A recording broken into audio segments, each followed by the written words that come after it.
Hello, and welcome everybody to another episode of Pod Strickland. I'm your host, Shwin and this is episode 316. I'm joined, as always, by my co-host, Prez, that is at _Presidente on Twitter. Prez, how are you doing? I'm good. A little sad, depressed now that summer league is over, and I have to wait a whole, I don't know, 2 weeks, 3 weeks before we get some FIBA action. Well, real ones know the Women's World Cup has started, so that's what I'll be watching right now. The world's game, the beautiful game. I guess I should watch that since it's the off-season, in between off-season ball in the NBA. In the WNBA, all my mystics were hit by the fucking Black Plague. And the Yankees are a steaming pile of dog shit. So maybe I might as well watch some fucking soccer. Don't worry, the Yankees will add a bat at the deadline, and unless the bat is Shohei Ohtani, I don't give a shit. I'm sure it'll be fine. Cashman's like, we're gonna add a bat, and it's actually just Aaron Judge coming back. It's fine. They got a new hitting coach, so I'm sure everything will be easy to fix now. Brian Cashman totally knows what he's doing right now. Brian Cashman, right. Don't come see me in these streets, bro. Just because we went to the same school doesn't mean anything. Your worst alumni, some are saying. All right. Well, that was enough baseball talk for the season.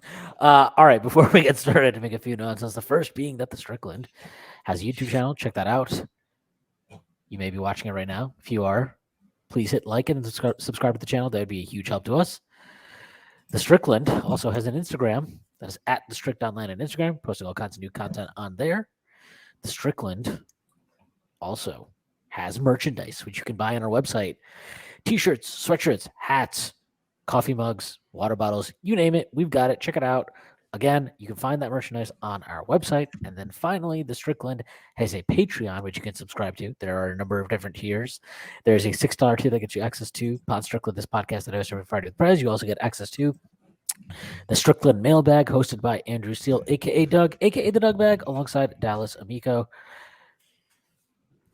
You also get access to the Strickland Discord, where the conversation never stops. There are further tiers. There's a $9 tier that gets you access to Strickland Roll, my solo pod where I rant and rave about the Knicks even more. You also get access to wonderful premium articles by Matthew Miranda, one of the best in the business.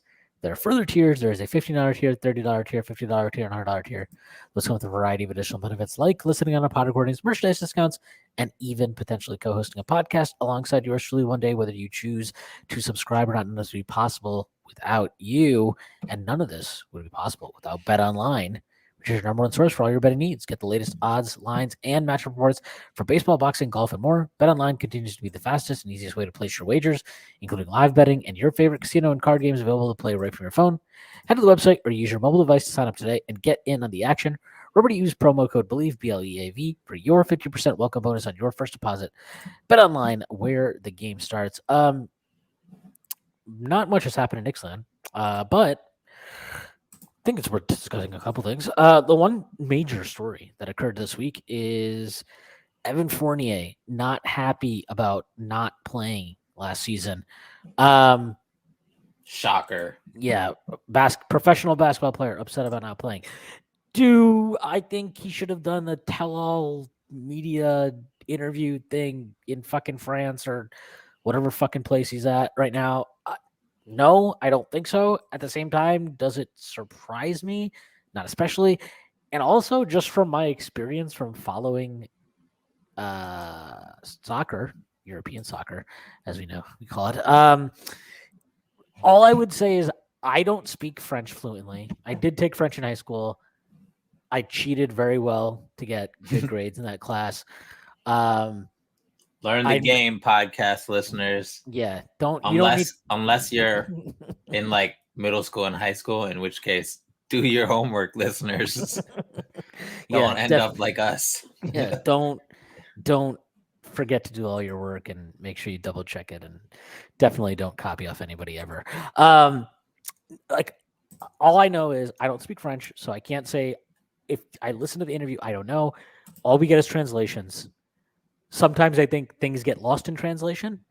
And I would also be curious. I didn't watch the interview at all.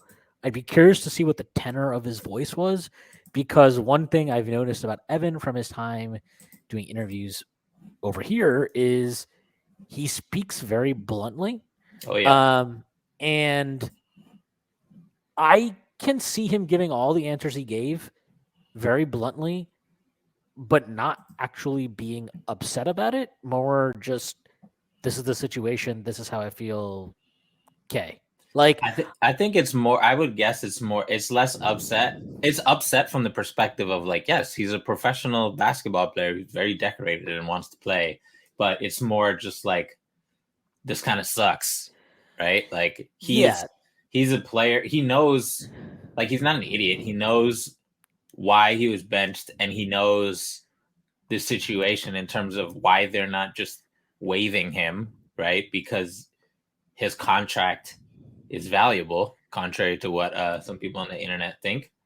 And that sucks when you're stuck on a team because your contract is valuable, but your actual skills aren't valuable enough to play. So like, I'm not gonna, like, if this is my guess.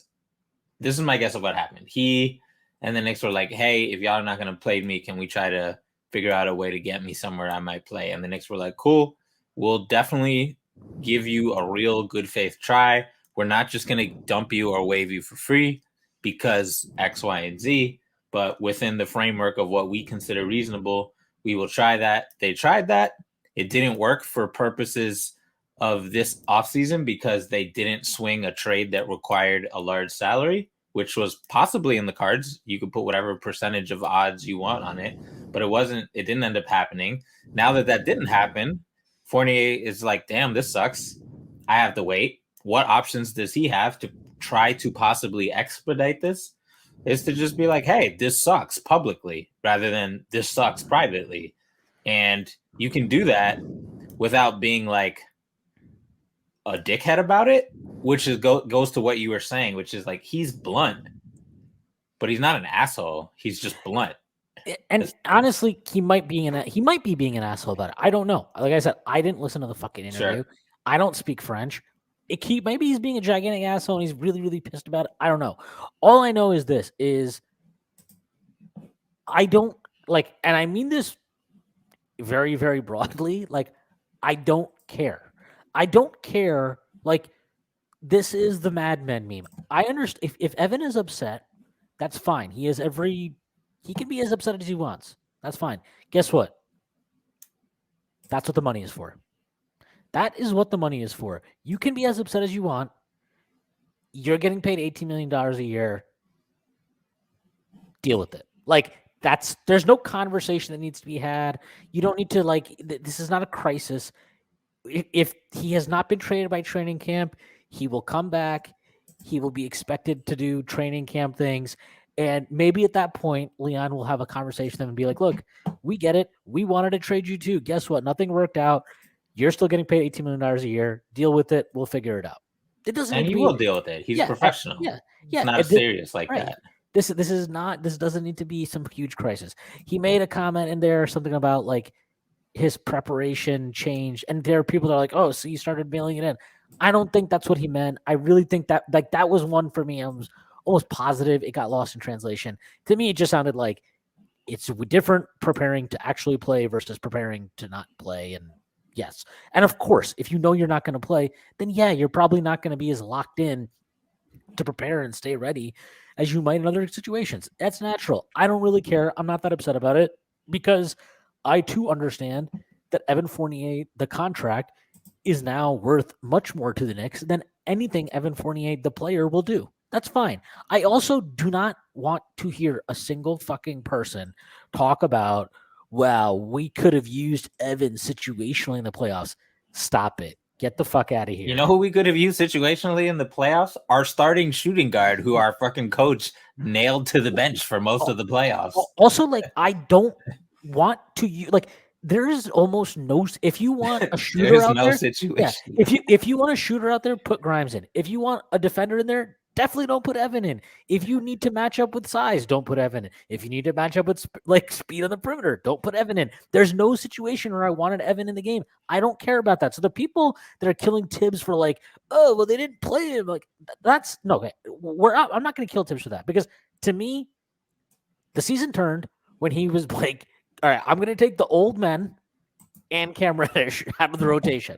That is when the season turned, and he made the right call. I backed him at that time. I stand by everything I said. The proof is in the pudding. Look at the team was 10-13, and then they closed 37 and fucking 22.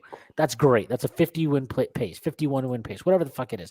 It was very, very good. They were a very good basketball team after that point in time, and everybody should be happy about it. But what I will say is this. This is the coach that they have right now. Okay. And I am fine with, for as fine as I can be, I'm fine with certain things that Tibbs brings to the table. I also understand that there are things he's not going to do. We know this. Once you are out of the rotation, when he pulls you out of the rotation, that's it. Like you're done. He is not one of these coaches who's going to call you into his office and he's going to make sure you're okay and hold your hand and talk to you about your kids and your wife. No, it's not going to happen. He didn't do it for Derrick Rose. He's not going to do it for Evan fucking Fournier, And I also think this is interesting. And we'll just keep it to this part anyway. We'll talk about my basketball observation after this. But he's done this every year, right? Austin Rivers was in the rotation, got pulled out. Fucking, you're done, kid. Get out of here. He was done. Once he was out of the rotation, he didn't play another second, I don't think. Austin Rivers, once he was out of the rotation. Kemba Walker, he got pulled, whatever it was. And yes, he got to play again because everybody in the team got COVID, but he was basically done once he was out of the rotation. And this year, it was 3 guys. And all 3 of them got dealt the same hand. And if anything, Fournier and Rose got a little bit extra, they got to play a little bit when we had a bunch of dudes out with injury and whatever the fuck. So they got played a little bit, but they were basically out of the rotation at that point. The strength of this thing that Tibbs does, right, is your 9 guys in that rotation. If they're good, your team is going to kick ass. And you're going to form good, on-court chemistry bonds, whatever you want to call it. There's value to that. I also think there is value, and obviously it allowed us a chance to give Deuce McBride serious minutes in the rotation for an extended period of time. There's value to those things. The downside is stuff like this, where guys that are not in the mix are not happy.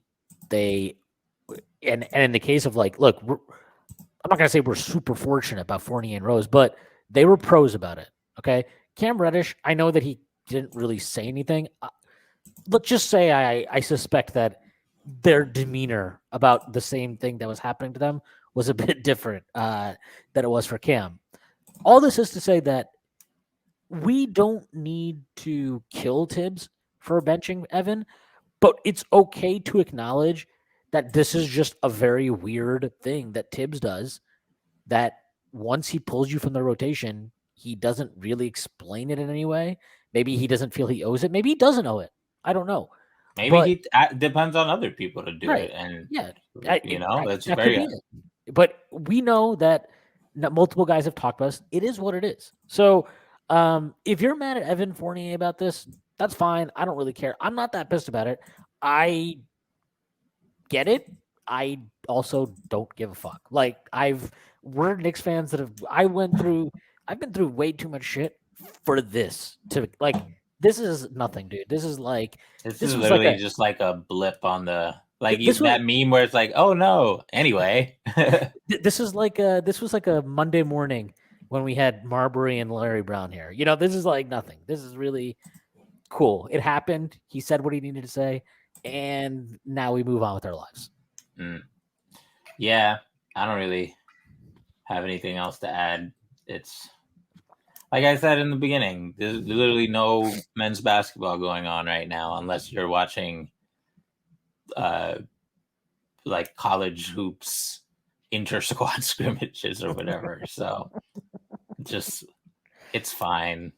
No matter what happens regarding Evan Fournier, he's fine.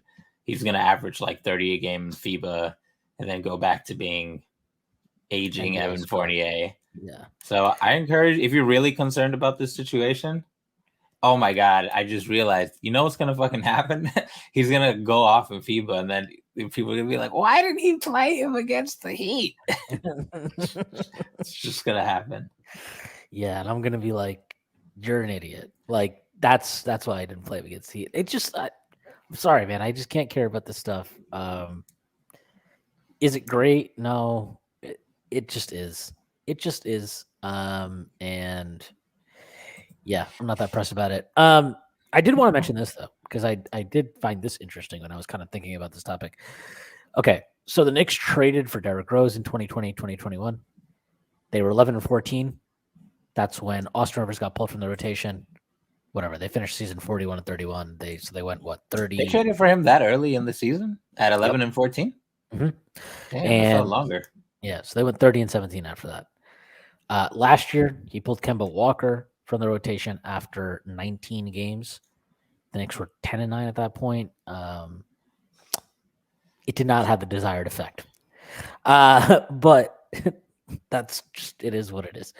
And then finally, the Knicks last year, like I said, 10-13, make their rotation changes.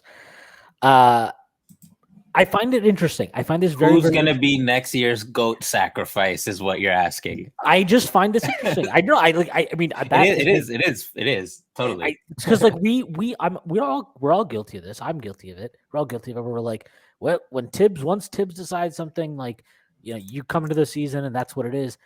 I actually think it's like different. Like I've come around on this. I think yes, he comes into a season with like, this is what we're gonna do. But he gives that like 20 to 25 games. And then he's just like, he just makes these really drastic calls that it's just like, okay, you suck, and you suck. Get the fuck off the team. But not really, but like basically you're off the team at this point. I'm very fascinated by this. And I actually, I haven't gone back and looked through all the Chicago teams, but I remember before when we hired Tibbs, I was looking at the Chicago teams. And they also had this habit of like starting slow, and then they would go on these like after like the first 20, 25 games, they'd really get on a roll. So I wonder if he was doing something similar there now. If like he would use the first 20 games to kind of go with what he thought would work. And then based on that would be like, okay, you 2-3 guys, whatever, you're done. You 2-3 guys come and play more basketball now. I'm pretty confident saying he's, we know he's not a tinkerer. And any decision he makes outside of the playoffs is like, I need to see 9,000 game sample size, even though, like, we know he has the stat guys both on the team. The Knicks employ a billion of them. He brought some with him from previous gigs. He has guys who travel with him, report to him separately from the home base analytics people. So, like, he gets this information. He's just clearly his jam is like, I'm not going to rush to change, the game plans that he develops, whether it's him or in conjunction with the front office or whatever. He's not going to change that stuff on a whim unless it's like injuries or playoff desperation or something like that. So I definitely think it's like a personality thing. And, we complain about it often, and there are, not so much these days, but there are coaches who are the opposite end of the spectrum who are just like, I'm going to fucking remember when Larry Brown used like 60 starting lineups in one season. I think it was 64 actually, which was like insane. A Knicks record. The guy was starting the other end of the spectrum. Yo, that was crazy. He was starting. He literally said, he was like, oh yeah, we started like, I forgot. I think it was Nate or Jamal Crawford. I mean, both of them. He was like, oh yeah, we're playing in Seattle. It's like their hometown. So I'm like, really? That's what we're doing now? We're just starting. Gen Z listeners, I want to repeat this for you. During the dark ages, when you were but a wee lad or lass or just young person, Knicks coach Larry Brown had 64 starting lineups in 82 games. So we complain about Tibbs as much as the next person, but just we've seen some shit. All right, that's just what I want to convey here. That guy was just fucking worst. Man. He's probably, this is the last Larry Brown thing I'll say. That was probably the most I've ever been annoyed with a Knicks coach was Larry Brown, which was saying some shit. He of was all of them. he was actually. This is the thing. He was trying to get fired. That's what people don't realize. He was trying to get fired because he was just like, I got my money. Like, I guess if I just get fired now, I'd get it. Like, Dolan tried to sue him for the money. It was a whole fucking disaster. We really don't need to relive the. Can't even call it an era. He coached like he had a shorter tenure in New York than fucking Fizdale did. You know how insane that is? Like, do you understand how insane that is to have a shorter tenure than David Fizdale and you're Larry Brown, a Hall of Fame coach? That's nuts. Yeah, no, I don't think that'll happen this year just because I don't know who would all of a sudden suck so much in the rotation that he'd be able to pull somebody. But I mean, look, maybe this is the year he's just finally like, yes, I guess this RJ Randall thing isn't working out too well. Maybe I'll stagger their minutes more at least or something. Look, if we get real staggering, I'll fucking throw a party. I'll come up to New York and just shots on me. That'll be. I genuinely am looking forward to, like, assuming we basically run it back, to seeing what adjustments the front office and Tibbs make, because this really is the time when, like, it is an off-season thing. Like, I know we've had probably less turnover than prior Tibbs seasons, but even with that, like, I don't know. Like, it could be literally, it could be small tweaks, it could be big tweaks. I have no fucking idea. Like, that's probably the thing I'm just excited about. It's not Nathan Knight. Nathan Knight signing a 2-way contract with the Knicks. The stretch 4 we've been missing. I kind of like. I mean, good look, for Nate. Good for Nate. I'm gonna say that. Anybody that is trying to, like, anybody that's not a Wolves fan that is trying to give you real, like, deep thoughts on Nathan Knight. You just read his basketball reference page. Like, yeah. Also, just you called him a fraud and you run away. I will say I have 2 thoughts on Nathan Knight. One, he played well against us during the 2021-22 season when, like, the entire Wolves roster had COVID. Your memory for random shit like that is fucking insane, dude. Yeah, I know. I literally, like, you could have told me he just arrived from, like, Mars yesterday, and I would have been like, "Hey, cool." Like, I have no memory of him before this Knicks headline. Wonder how the trip was. That's it. That was about it. And I don't know. I've caught glimpses of him. He seems like he's got some skills, but I mean, you're getting him on a 2-way. He's 25 years old. I'm not expecting much from him here. I'll tell you what I expect from him. Spread the floor for my son, Jalen Martin in Westchester. That's all I ask. Yeah, 3.6 3-point attempts per 100 possessions last season. 3.9. We about to get that up. Look, he's played 837 minutes over the last 3 years in the NBA. If there is an interesting sign to me, like, just again, this is not like a scouting report, so please do not take it as that. If there is an interesting sign to me, it's that he has gradually, like, it was 49.9 true shooting his first 279 minutes in his first season. And then it was 60.3 true shooting in his next 267 minutes in his second year. And then last year in 291 minutes, it was 65.5 true shooting. So I just wonder if maybe this is a guy who, like, I'm not going to sit here and tell you that this is some kind of upside play, but I do wonder if this is a guy they're like, yeah, 4 or 5 skills. Maybe he just hasn't gotten a good enough shot in Minnesota because he's good enough that the Timberwolves made a Nate Knight best of 22-23 compilation on YouTube that I just pulled up. They did. I watched it earlier today. I wonder if we do that for, like, the end of bench guys. No, we don't. But Ryan Arcadiano, best of 22-23. Archie Diacono. That was awful. We're gonna have to delete that. Archie, all right. Yeah, no, I'm not telling you to expect much from it here. I just found that interesting. He does, like, if you just watch the YouTube stuff, there is some intriguing stuff there, just like ability wise. But again, he's coming in to be a depth piece. If he does get serious minutes, something has seriously gone wrong. But hopefully he gets, if he does get a chance, he'll be good. I'm interested to see if there's any risk at all for young Jericho maybe through if this season No goes more on. 4 minutes for him. I'd be interested. I'm interested to see, because all it takes is one center injury, right? Then all of a sudden you got to really go through it. So we'll see what happens. I am intrigued. Aside from that, I don't think anything really happened Knicks wise. Oh, I guess we can talk about the RJ Barrett stuff, or not the RJ Barrett stuff, but the stuff in the Cats piece today. One note being noted that the Knicks did have conversations with Chicago about Zach LaVine, and their asking price was gigantic. So the Knicks obviously did not pull the trigger on that, and also that the Knicks apparently do not have interest in one Karl Anthony Towns, which warms my heart to no end. My cold, cold heart. I don't know. I think we had kind of pieced both those things together, or at least pieced together that the Knicks could not come to meet the asking price that Chicago had for Zach LaVine, and I never thought that they had much interest in Cat.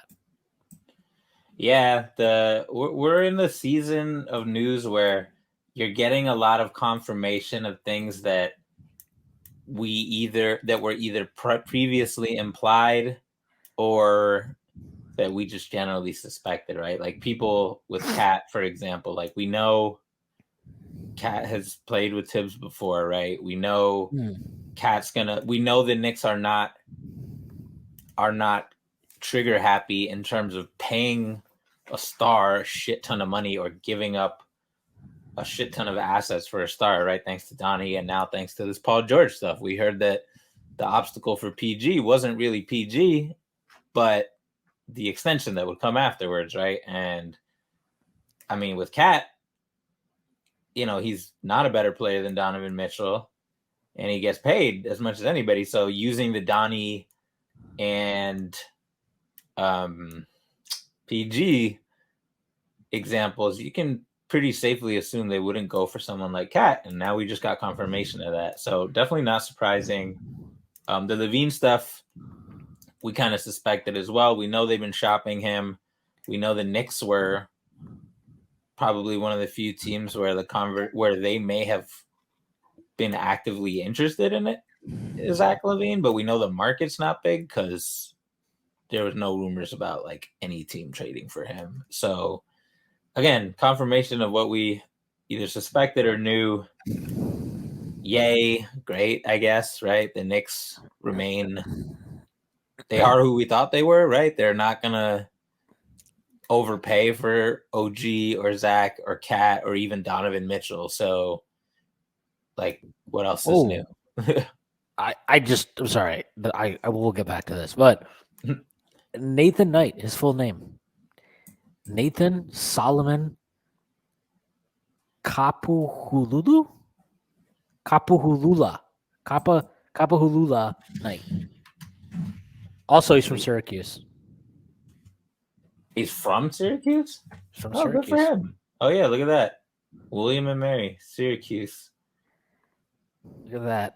This is the hard-hitting analysis you get in July. We got to go deep. Hold on now. Oh, he's the first search result when you Google that name, and like the first 12 apparently. Yeah, I'm assuming there's not a lot of Kapuhulula. I'm just trying to find out more information here. I did traditional Chinese. There you go. Nice. I did want to mention this. This was the main thing in this is in Fred Katz's piece again today from the Athletic.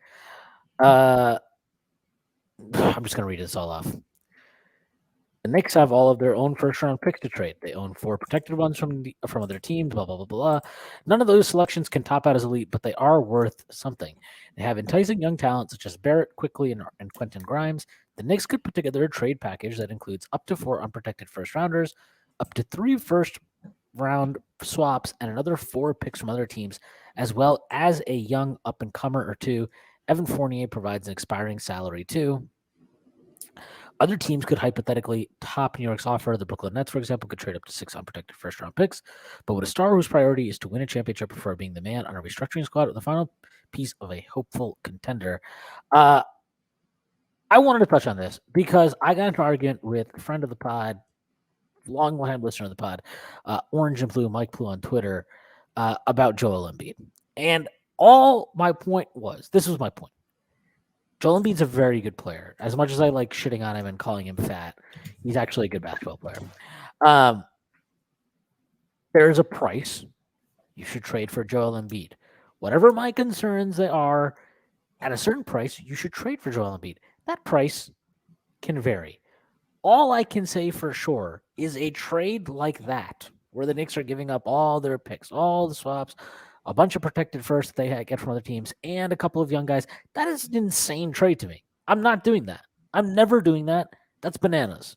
I've just heard too many people talk about it and say like, well, what this is what you're saving up for is to go get a guy like Joel Embiid. And sure, that is fine. Let's say that's true. Sure. But I'm not doing it if it's like, yeah, no, it's everything. It's literally everything that you have of worth. And then you have no, and then you just have to, live on the minimum scrap heap pile, and you have to do like some real Lehman Brothers type of trading of lesser swaps for shitty second round pick type of stuff that the Suns are engaging in right now. I'm just not going to do that for Joel Embiid. And quite frankly, I might not do that for any player. Thinking about like literally that, like if there's a list of players I would do that for, it is Nikola Jokic and it is Giannis, and that's about it right now in this league. But my point is, my point was only that Joel Embiid's a really good player. If the price to get him is just give us everything, I'm not going to do that for him. And I don't think that's a crazy take. I don't think that's insane. I actually think that's pretty normal. I know that there are people like, well, if you're not going to do it for him, who are you going to do it for? I don't know. I don't really like doing that for anybody. I didn't want to do it for Donovan Mitchell either. I might be a fucking coward, but I'm consistent. I'm a consistent coward, like the cowardly lion. I don't know. I just thought that was an interesting little, tidbit at the end there in Kat's column, and I thought it was interesting because I heard Yaron Weitzman on Locked On Knicks, and he was kind of thinking like, what's the point? Like, you have all this stuff to trade for a guy like Joel Embiid. That's the whole point. And I'm like, this kind of is like what I think a lot of Knicks fans are struggling with. This is like, well, what's the point of this team? Like, when are we going to trade for a guy? And it's like, I don't know. Struggle with I'll tell you what it is. In my opinion, they struggle, and like the people who follow both you and me on Twitter know that like my threshold for trading for Joel is different than yours, right? Like there's situations I would probably do it that you wouldn't. But that being said, my limit is the fucking Mavericks protected pick. That's it. That's all you're getting out of me. Bag of New York dicks. That's about it. And fucking, you can have Evan Fournier's expiring contract. Exactly.